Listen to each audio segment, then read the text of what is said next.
In order to create a new program, all you do is highlight the File tab, scroll down to New, click that with the Enter key.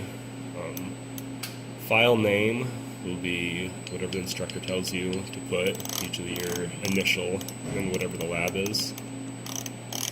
So when you're done, just click the Enter button. The tool is the different torches. The torch we have default on the robot will always be tool 1, but you could also add water-cooled torches, longer, shorter, and if you were to change out the torches, you could program them for these different tool keys. The mechanism 1 is to control the robot only. You'll notice that tells you below what it does. Mechanism 2 is for this positioning table, and mechanism 3 is for both of them together, for the robot and the positioning table.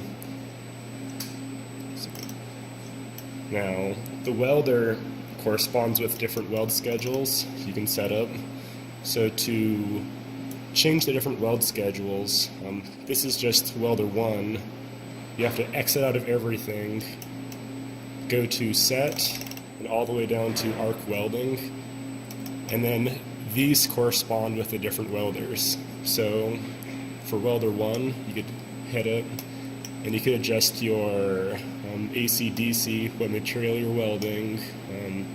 The method is the CO2 gas, 80-20, 90-10. If you want to pulse, you can have it as valid or invalid. So when you're done setting it up exactly how you want it, just hit enter until it exits out of everything.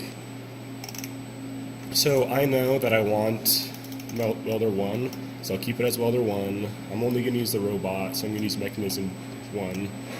So all I need to do with this is change the name and hit enter, and it makes a new program for me.